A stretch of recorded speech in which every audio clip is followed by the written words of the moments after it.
Eu sou Marcos Pereira, deputado federal, advogado e professor de Direito. Eu sou Mário Luiz Sarrubo, eu sou Procurador-Geral de Justiça do Ministério Público de São Paulo.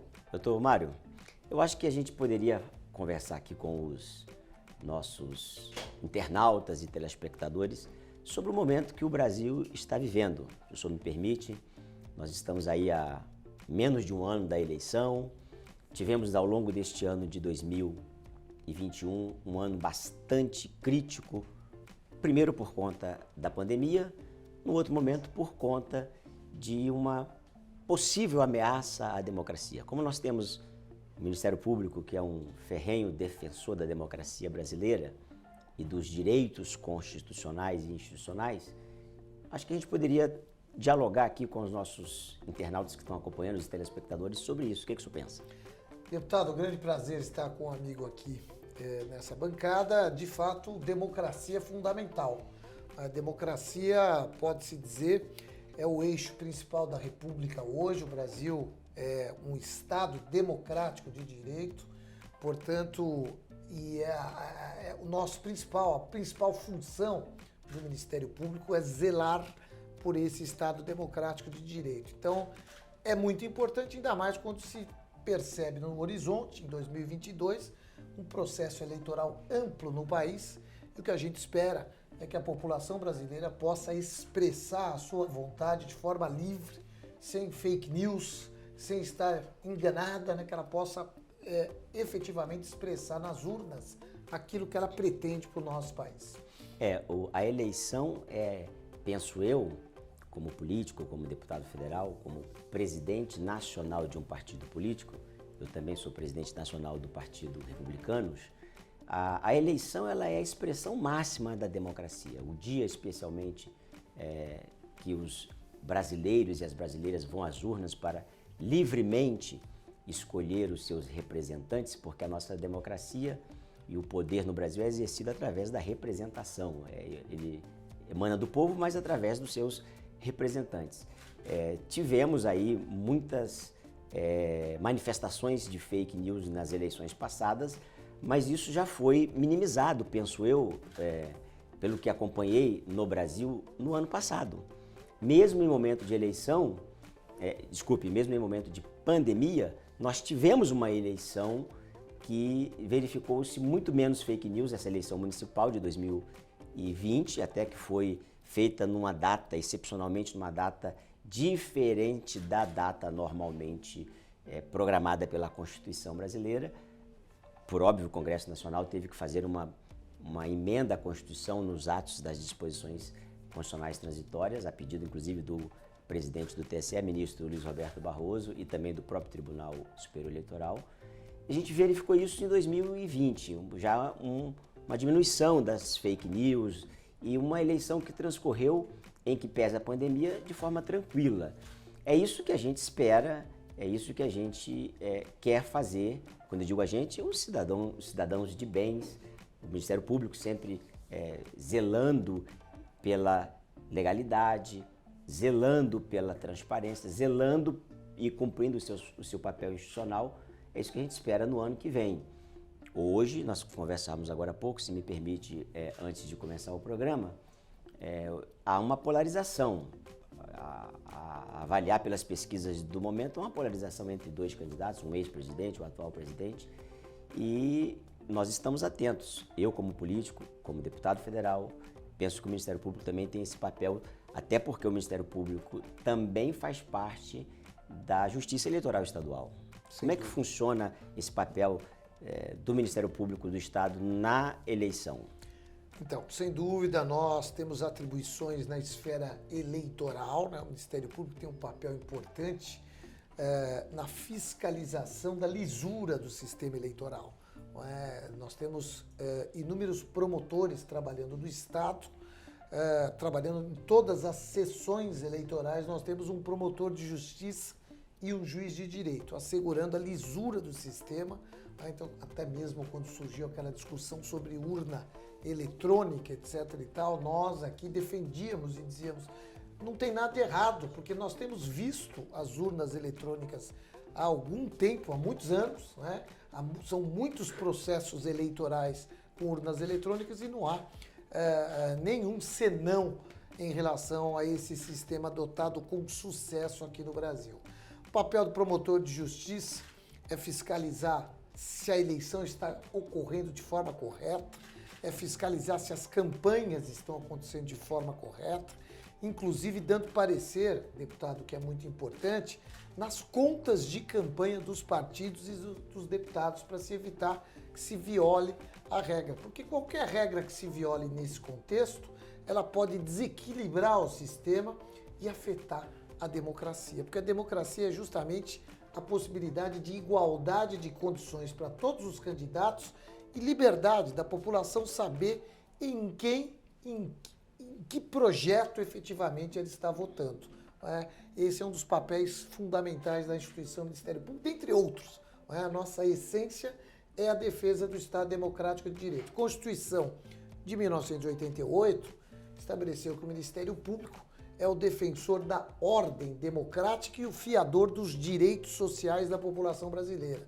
Então, quando se fala em democracia, para nós é sempre a pauta principal da nossa atuação, do nosso dia a dia. Até o senhor falou em ataques à democracia, tomei posse no dia 17 de abril de 2020, uma sexta-feira. Naquele domingo, dia 19, 2 dias depois, houve manifestações em Brasília, aqui em São Paulo, em todo o país, pregando o fechamento do Congresso Nacional e do Supremo Tribunal Federal. E o que nós fizemos? Imediatamente soltamos uma nota e dissemos: o Ministério Público não permitirá que se feche essas duas instituições fundamentais, esses dois poderes fundamentais da República e da ordem democrática. Porque sem um judiciário livre e independente, sem um Congresso livre e independente, nós não temos democracia, a nossa república, o nosso país enfrenta sérias dificuldades. Então esse foi nosso papel.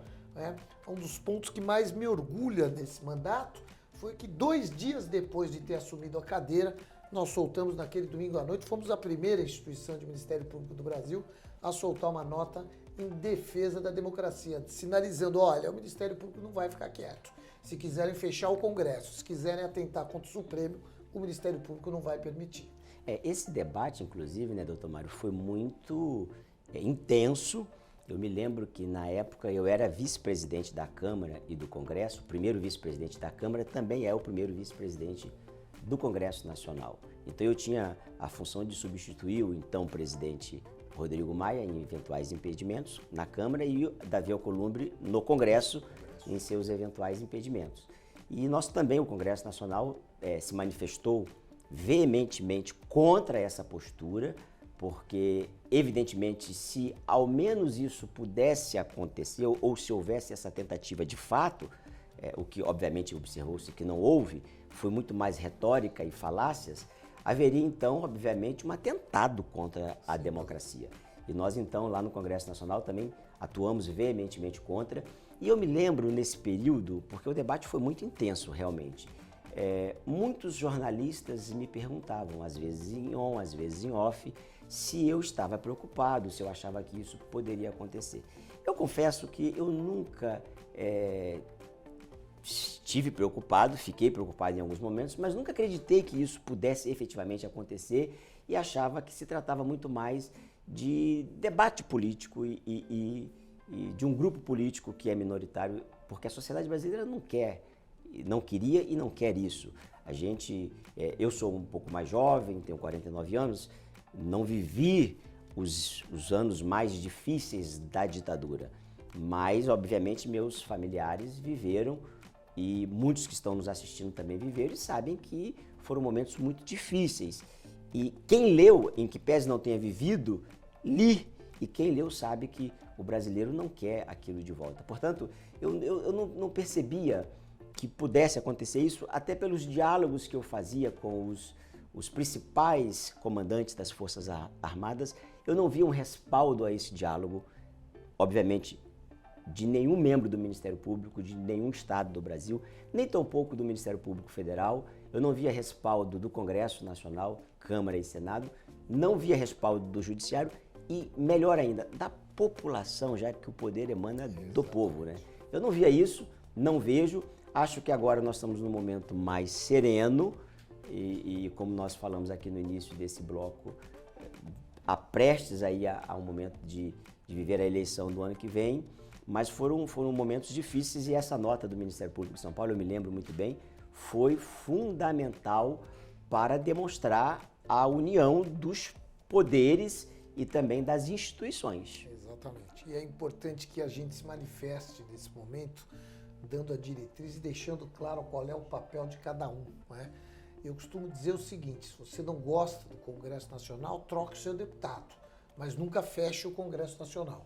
Não é? Se você não gosta do se me permite, se me permite interrompê-lo, tem até a oportunidade de fazê-lo a cada 4 anos. A cada 4 anos, exato. Hoje até num grupo discutia-se isso, aquilo, etc e tal, tribunal de não sei o quê, porque é genocídio. Eu falei, olha, o julgamento é pelas urnas. As urnas, o povo se manifestando democraticamente é que julga se o governante, se o deputado agiu bem ou mal, tomando aquela decisão e assim por diante.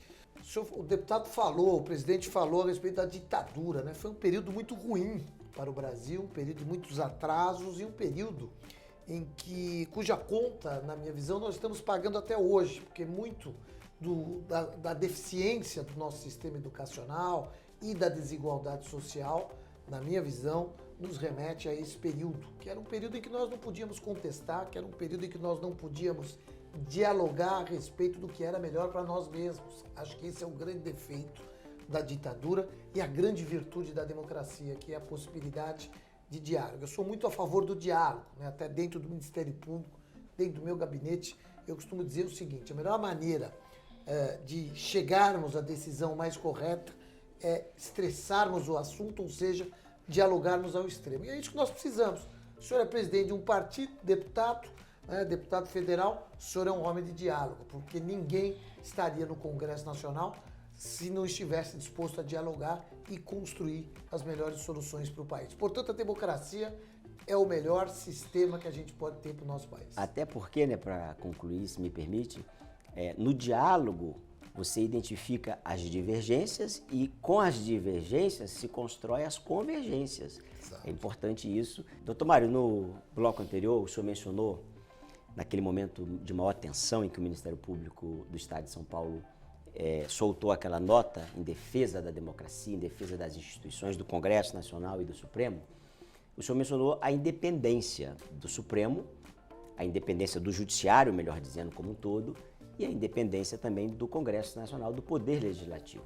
A nossa Constituição, como o senhor bem sabe, e muitos telespectadores, muitos internautas que estão acompanhando também sabem, ela preconiza a harmonia, a independência e a harmonia. Os poderes são independentes e harmônicos entre si. Quando há uma desarmonia, penso eu, como professor de direito penal, como mestre em direito constitucional, que há uma inconstitucionalidade.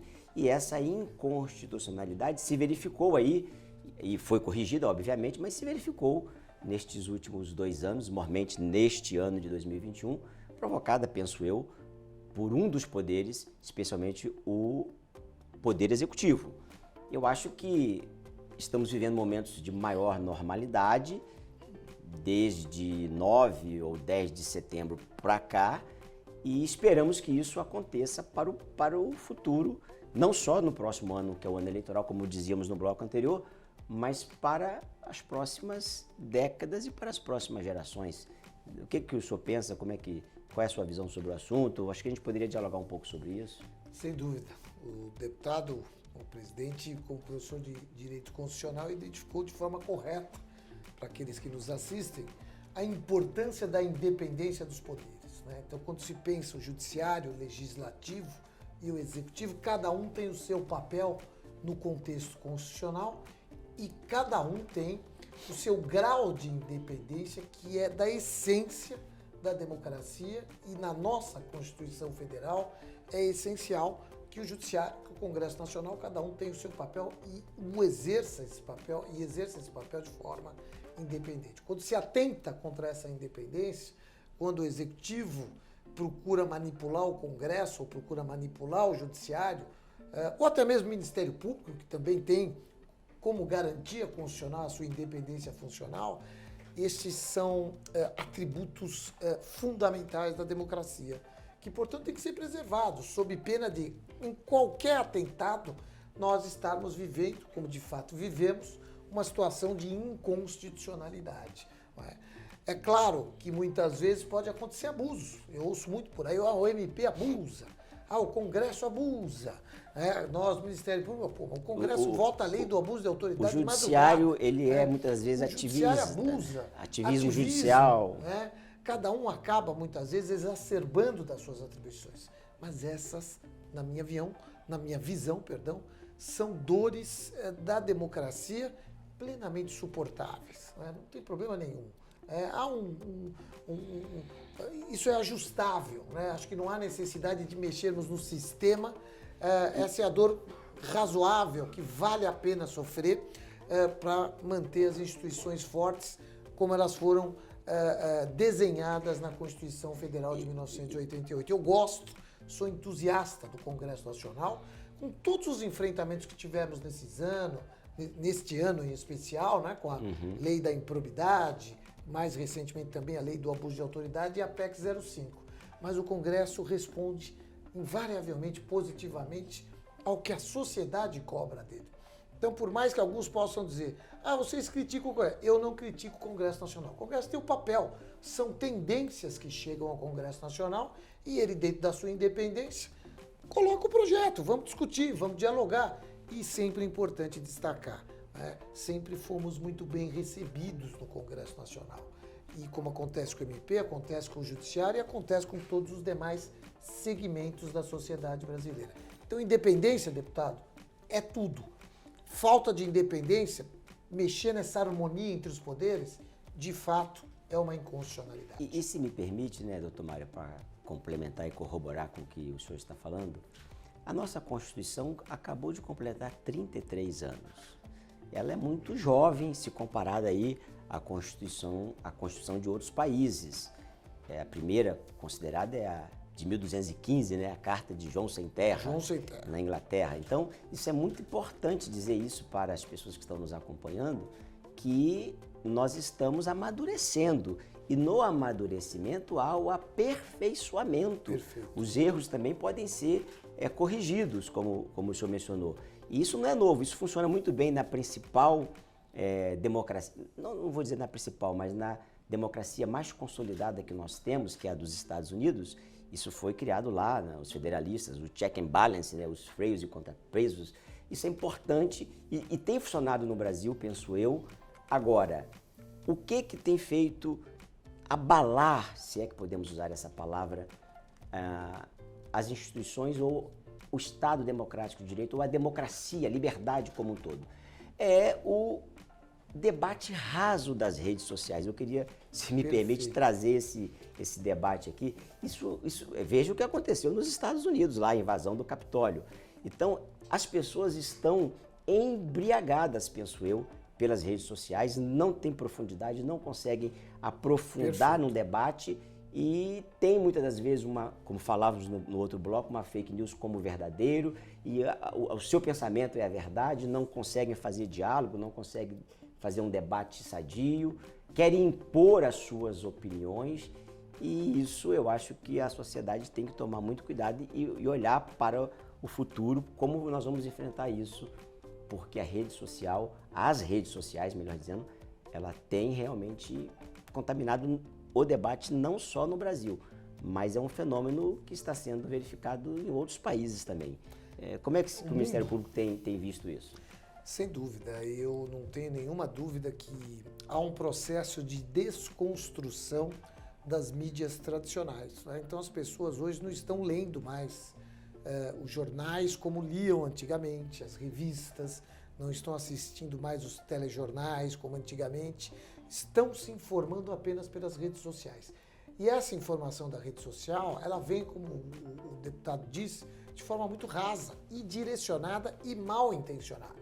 Então, na verdade, o que se produz é um grande sistema de desinformação que chega, em meu sentir, a atentar contra o Estado Democrático de Direito, porque as pessoas muitas vezes são levadas a erro e votam de forma errada, cometem equívocos no momento mais importante da democracia, que é no momento do exercício do voto. A pessoa está influenciada, né? Então, nós precisamos, na verdade, e aí vem aquela discussão que é muito importante. Nós vamos censurar as redes sociais? Acho que não é o caminho. Acho que nós temos que produzir educação na população, para a população entender que a informação que ela recebe na rede social, sem filtro, rasa, sem conteúdo, ela não pode ser levada em conta, não pode ser o principal indutor de um determinado comportamento político da pessoa. Nós precisaríamos aqui, e eu sou entusiasta, eu leio, procuro, quando dá tempo, ler pelo menos 3 jornais, ou pelo menos as principais notícias dos 3 principais jornais aqui de São Paulo. As pessoas precisam ser trazidas de volta. Nós precisamos resgatar essas pessoas para que elas possam entender que a mídia tradicional é a que deve ser lida, é a que deve nos levar à correta compreensão do que está acontecendo hoje na sociedade brasileira. A vantagem é que a mídia tradicional é democrática. Você vê aqui 2 jornais no estado de São Paulo, eles têm 2 linhas, né? A Folha e o Estado, principalmente, mas há o debate, né? Você vê nos editoriais, você vê sempre o contraponto, etc. e tal, e é ali que nós temos que nos informar. A mídia tradicional, para que a gente tenha um correto posicionamento e possa defender a democracia, porque hoje o debate está enviesado, é muito tranquilo, qualquer pessoa pega um celular, solta uma informação ruim, e essa informação pode muitas vezes destruir uma trajetória da pessoa, de um grande político que poderia ser uma grande salvação para o Brasil. Sem contar, porque hoje em dia com o celular, né, todo mundo tem a sua câmera, todo mundo também é um apresentador. Ele se apresenta, ele tem um canal nas redes sociais, no YouTube, enfim. E às vezes eu observei nesse período que nós vivenciamos, principalmente no primeiro semestre, muitos áudios que circularam aí pelo WhatsApp, dizendo que ia acontecer isso, que ia acontecer aquilo, as coisas mais horrendas que se possa imaginar. Sem saber, inclusive, a origem daquilo, quem é a pessoa que gravou. Eu recebi de amigos preocupados, isso é verdade? Será que isso pode acontecer? Estão dizendo aqui que as Forças Armadas vão realmente invadir o Supremo, vão fazer isso por áudios que se fizeram sem saber, inclusive, a autoria. Porque quando a pessoa ainda faz em vídeo com a sua câmera e coloca o rosto dela, ela pode até ser mais fácil identificada e responsabilizada. Mas quando se tem desta forma, ou sem falar naqueles que criam perfis falsos, sim, robôs que estão hospedados em outros países para dificultar eventuais investigações, apurações. Então, é importante que vocês tenham muito cuidado, tenham muita atenção com isso. Vocês, inclusive, procurem educar os seus filhos, tomar muito cuidado, porque também tem uma cooptação da mente das crianças para poder induzi-las a ter uma formação de opinião contrária àquilo que funciona e que é para a defesa. O Ministério Público, o doutor Mário dizia agora há pouco, às vezes é criticado por excessos, mas quem pode corrigir esse excesso? O Judiciário. O Congresso é criticado, eventualmente, por algum excesso. Quem pode corrigir esse excesso? O próprio Poder Executivo, porque em não se tratando de emenda à Constituição, o Poder Executivo pode vetar. E para derrubar esse veto, o quórum é altíssimo.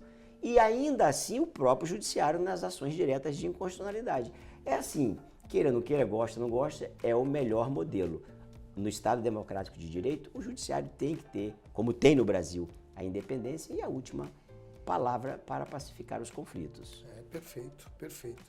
E o principal, quando a gente pensa no Estado Democrático de Direito, e acho que esse tem que ser o nosso pensamento para o ano que vem, e é isso que nós temos que buscar nos nossos políticos, o novo chefe do Poder Executivo, ou para o chefe do Poder Executivo que porventura venha a assumir o cargo, ou continuar o atual, não importa, não é esse o tema, mas o mais importante, Estado Democrático de Direito significa permitir à população, dar à população, a cada um do povo, condições para exercer todos os direitos de cidadão, todos aqueles que estão previstos lá no artigo 6º da Constituição Federal.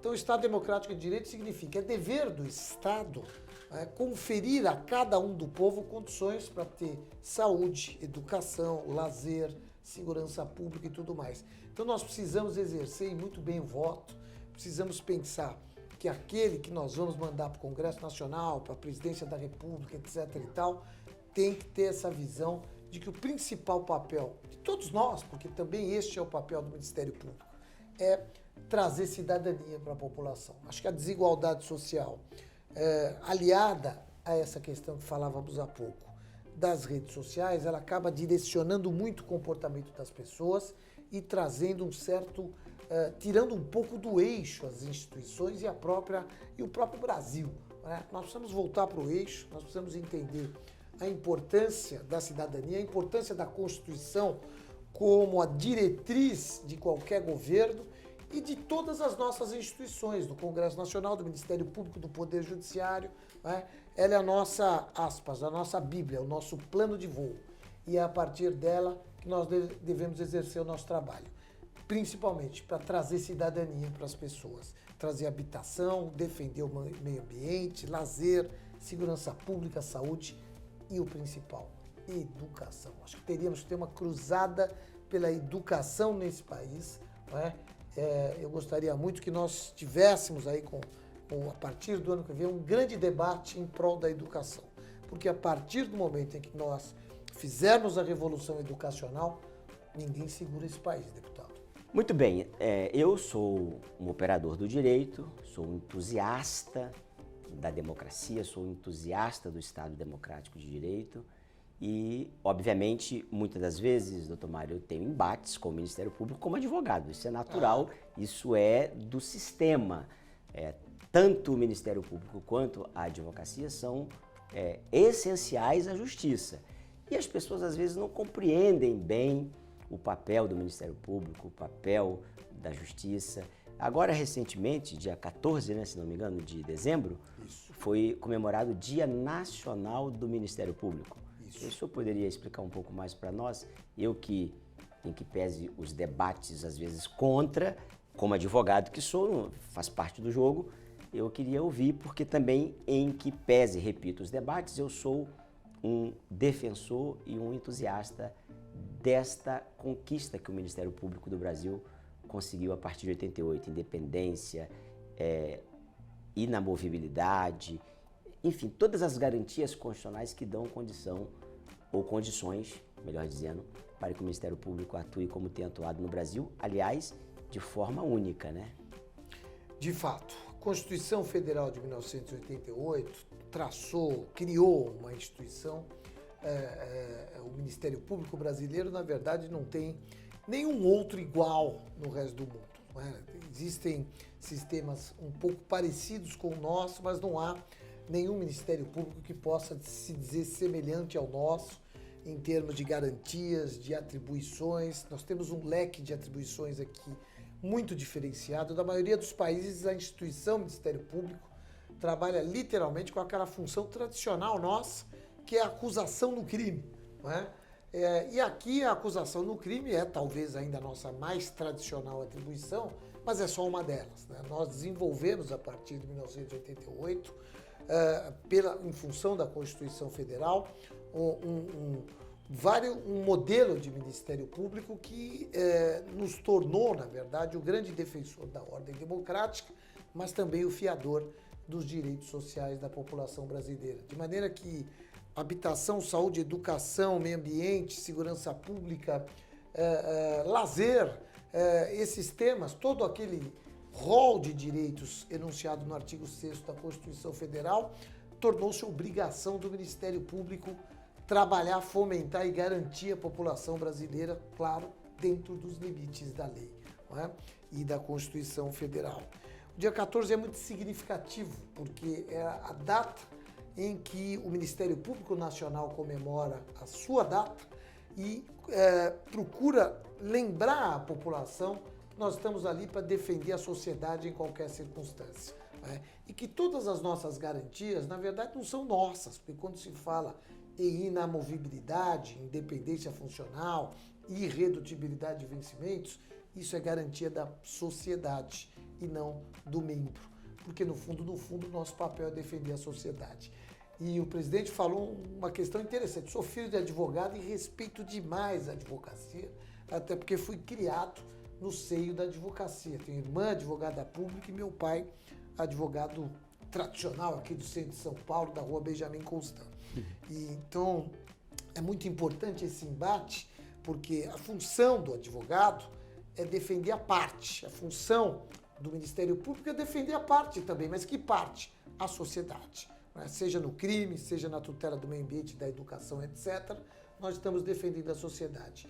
E o sistema de justiça, ele se constrói nesse tripé, né? O judiciário para julgar, uma parte para acusar e uma parte para defender. E é a partir desse diálogo, a partir desse debate, que invariavelmente a gente chega a uma solução correta no sistema de justiça. Então, daí a importância de a Constituição prever a advocacia e o Ministério Público como funções essenciais à justiça.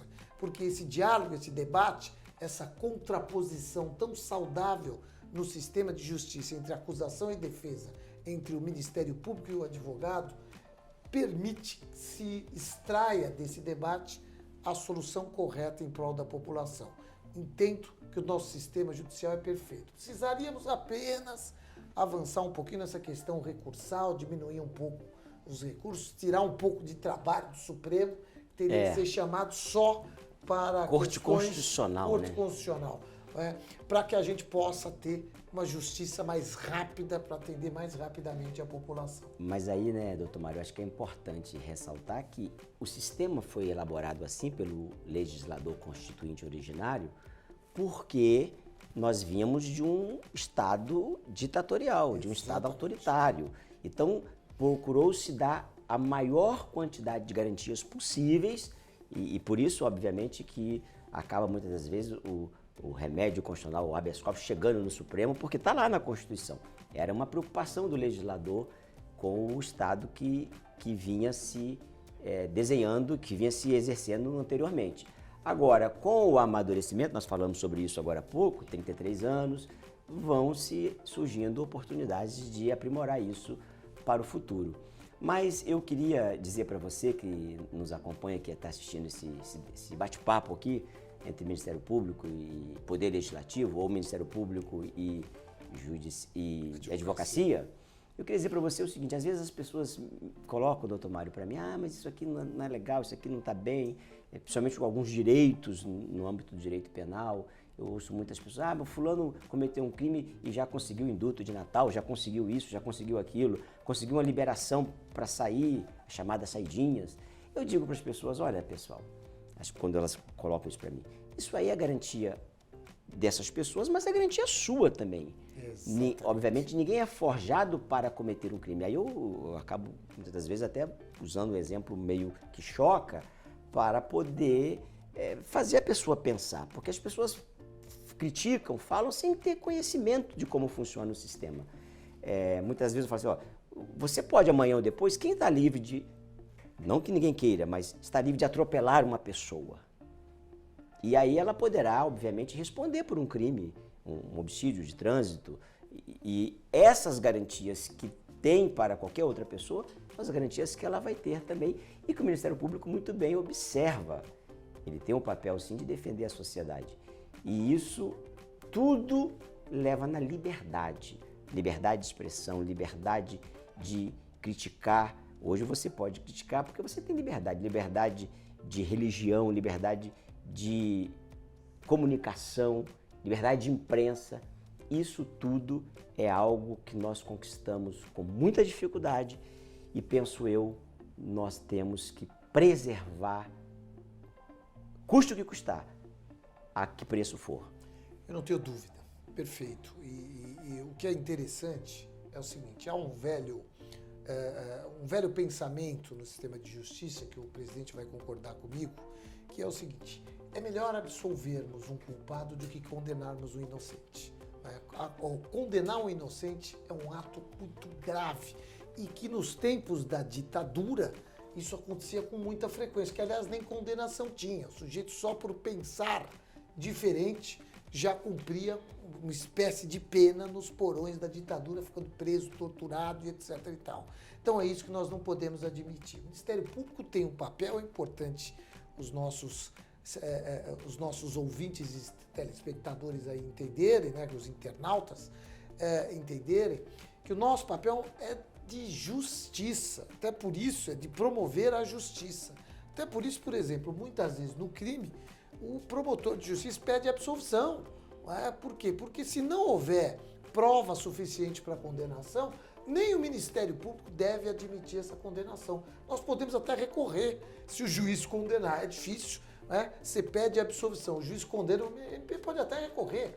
Por quê? Porque nós somos promotores de justiça. E é muito importante que o sistema fique dessa forma, porque muitas vezes você quer ver acontecer para o outro, mas quando for com você, você vai querer todos os direitos. Então esse é direito de cada um de nós, na verdade é um sistema para cada um do povo e que tem que ser preservado. Claro, um aperfeiçoamento aqui ou outro, a questão da prisão em segundo grau, essa é uma discussão importante, que talvez em outra oportunidade a gente possa avançar nesse debate aqui, mas a verdade é que o sistema é bom, precisa de um ajuste ou outro, mas garantir direitos é fundamental.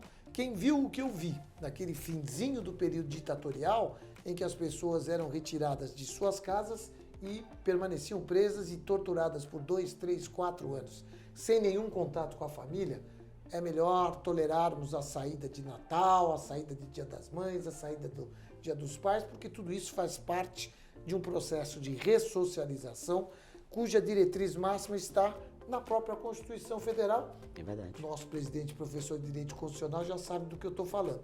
O princípio da dignidade humana, que é o princípio reitor da nossa Carta Constitucional. As pessoas criticam muito quando não chega nela. Quando chega nela ou no entorno dela, na família ou em algum amigo muito próximo, é que ela vai ver que o sistema é bom, em que pese precise de um ou outro aperfeiçoamento e funciona. Portanto, eu acho que nós aqui, como representante do povo de São Paulo, quase 140 mil pessoas foram lá e votaram em mim, então não é pouca gente, mas a partir do momento que eu fui eleito, não represento só esses 140 mil, eu represento todo o interesse da população paulista lá no Congresso Nacional. O senhor, como procurador de Justiça do Ministério Público do Estado de São Paulo, coordenando todo esse corpo técnico de promotores, de procuradores, eu acho que nós temos um dever e uma obrigação de enaltecer, de fortalecer, de prestigiar a democracia brasileira, porque ela é realmente, vamos dizer assim, a liberdade de que você tem de me criticar, de criticá-lo, a liberdade que nós temos também de discordar. Isso, gente, não tem preço. Se puder dar aqui uma última palavra, vamos enaltecer a nossa democracia, né, doutor Mário? Sem dúvida alguma. Democracia sempre. Democracia é a base da nossa república. A democracia nós defenderemos sempre e é o melhor sistema para este país.